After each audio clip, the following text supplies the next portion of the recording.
release มาនេះផងដែរឥឡូវយើងបានតាក់ទងទៅនឹងរឿងរ៉ាវមួយក្រៅគឺរឿងតាក់ទងទៅនឹងកញ្ញាសានសីឡៃសំទោសគឺអ្នកនាងសានសីឡៃពីក្រោយរឿងអ្នកនាងសានសីឡៃប្រកាសមានប្តីនិងមានកូនម្សិលមិញនេះបេក្ខភាព The Voice Cambodia រដូវកាលទី2វគ្គផ្ដាច់ព្រាត់គឺអ្នកនាងសានសីឡៃបានធ្វើឲ្យទស្សនិកជនចាប់អារម្មណ៍យ៉ាងខ្លាំងបន្ទាប់ពីអ្នកនាងប្រកាសមានប្តីនិងបង្ហាញមុខប្តីជាសាធារណៈខណៈដែលអ្នកគាំទ្រភាគច្រើនបានគិតថានាងនៅលាវមិនទាន់មានប្តីមានកូនប៉ុន្តែការប្រកាសខាងលើនេះអ្នកនាងសានសីឡៃបានបញ្ជាក់ប្រាប់មូលហេតុទេទើបតែផ្ដល់បទសម្ភាសន៍យ៉ាងលម្អិតជាមួយនឹងគេហទំព័រ website របស់ quick.net នៅព្រឹកមិញនេះគឺអ្នកនាងសានសីឡៃបានទម្លាយប្រាប់មូលហេតុ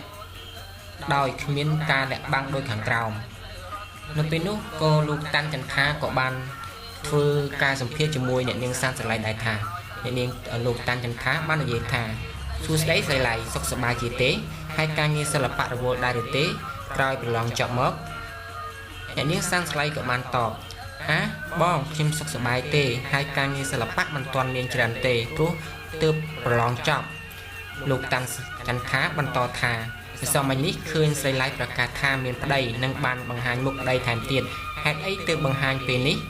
អ្នកនាងសានស្រីឡៃក៏បានបន្តទៀតថាខ្ញុំមានប្តីយូរហើយបងហើយទេបំពេញពាក្យប្រឡង The Voice Cambodia ខ្ញុំក៏បានគ្រីសក្នុងប្រអប់មានគ្រួសារដែរតែប្រហែលជាគេមិនចាប់អារម្មណ៍ហើយគ្មាននរណាសួរនាំខ្ញុំក៏មិនដឹងទៅឆ្លើយប្រាប់គេយ៉ាងណាយ៉ាងម៉េចដែរលោកតាន់ចន្ទថាបានបន្តទៀតថា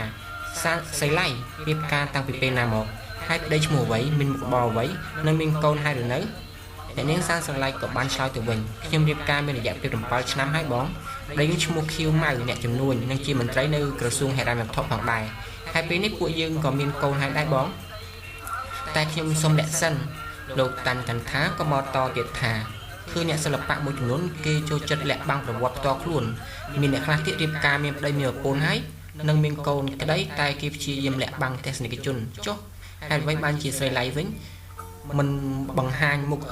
ចង់និយាយថាហេតុអ្វីក៏ស្រីឡៃវិញមានហេតុផលអ្វីបានជាបង្ហាញមុខប្តីនិងប្រាប់ថាមានកូនគណៈដែលអ្នកគាំទ្រជាច្រើនមិនបានដឹងរឿងនេះអ្នកនាងស្រីឡៃក៏បានឆ្លើយតបទៅវិញថាចាបងខ្ញុំជាមនុស្សមានចរិតទៀងត្រង់ដូច្នេះហើយបើឲ្យខ្ញុំលាក់បាំងរឿងផ្ទាល់ខ្លួនដូចជារឿងខាងលើគេនេះគឺធ្វើទៅមិនរួចទេព្រោះរឿងនេះមិនមែនជាមិនមែនទស្សនិកជនទាំងអស់សុទ្ធតែមិនដឹងខ្ញុំរៀបការមានប្តីមានកូនណាបងនឹងនិយាយទៅដូចគេថាដំរីងាប់យកចង្អេរបាំងមិនចិត្តឡើយរឿងនេះក៏ដូចគ្នាហើយរឿងមួយទៀតមានអ្នកខ្លះគេថានៅពេលខ្ញុំប្រឡងអាជីពសិល្បៈល្បីឈ្មោះនៅបោះបងប្តីចំណុចនេះធ្វើឲ្យប្តីខ្ញុំគាត់មិនសូវសប្បាយចិត្តយករឿងនេះមកប្រាប់ខ្ញុំដូច្នេះហើយខ្ញុំត្រូវធ្វើអ្វីគ្រប់យ៉ាងដើម្បីបង្ហាញទឹកចិត្តប្រពន្ធម្នាក់នេះនិងដើម្បីសុភមង្គលក្នុងគ្រួសារលោកតាន់ចន្ទថាបានបន្តទៅកាន់កញ្ញាអ្នកនាងសីឡៃបន្តទៅថាមិនដែលគិតថានៅពេលបង្ហាញថាខ្លួនមានប្តីមានកូនធ្វើឲ្យប៉ះពាល់ដល់ប្រជាប្រិយភាពទេសីឡៃស្រីឡៃក៏បានឆ្លើយតបវិញថាស្រាប់គេខ្ញុំមិនដឹងសម្រាប់គេគឺខ្ញុំមិនដឹងទេតែសម្រាប់ខ្ញុំគឺមានគំនិតដ៏សាមញ្ញថាសិល្បៈល្បីឈ្មោះទៅបានលើសមត្ថភាពពិតមិនមែនទាន់តែលើនៅលៀងឡើយទេបងហើយខ្ញុំក៏ជឿជាក់ថាទស្សនិកជនអ្នកគ្រប់គ្រងសម័យនេះគាត់ដើរទាន់បរទេសគេមិនប្រកាន់តារាចម្រៀងណាមានប្តីឬក៏មានប្រពន្ធឬក៏មានកូនទេបងគឺបើអ្នកនោះមានទឹកដមសម្លេងពីរោះគេគ្រប់គ្រងជារឿងធម្មតាបាទនេះគឺជាការបកស្រាយរបស់អ្នកនាងសានស្រឡៃទៅកាន់លោកតាន់ចន្ទថាក្នុងការទំនាក់ទំនងគ្នាទៅវិញទៅមកផងដែរនារីទី1នឹងជាបេក្ខនារីទី1ដែលលេចធ្លោជាងគេនៅក្នុងប្រទេសកម្ពុជាបានខ្ញុំជានិយាយបែបហ្នឹងព្រោះថាគាត់មិនលាក់បាំងរឿងក្រុមគ្រួសាររបស់គាត់រឿងផ្ទាល់ខ្លួនរបស់គាត់នោះទេគឺគាត់បង្ហើបប្រាប់ទស្សនិកជនតាមកញ្ចក់ទូរទស្សន៍ផ្ទាល់ផងដែរជាមួយនឹងលោកមេរិទ្ធីនៅក្នុងកម្មវិធី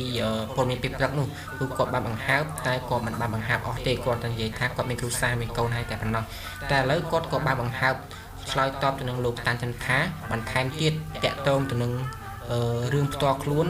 និងមូលហេតុដែលអ្នកនាងសានសីឡៃមិនលាក់បាំងនិងព្រមទាំងបង្ហាញមុខប្តីរបស់គាត់ទៀតផងតែអ្វីដែលជាចម្ងល់របស់ទស្សនិកជននោះគឺប្រកាសជាចង់ឃើញមុខកូនរបស់អ្នកនាងសានសីឡៃជាមិនខានក៏ដូចជាខ្ញុំផងដែរ Mr. Casey ក៏សូមបង្ហាញរូបភាពតាក់ទងទៅនឹងប្តីរបស់អ្នកនាងសានសីឡៃដែលជាស្វាមីល្អដែល គាត់តែងតែការពារនិងការពារសុវត្ថិភាពរបស់ភរិយារបស់គាត់ផងដែរ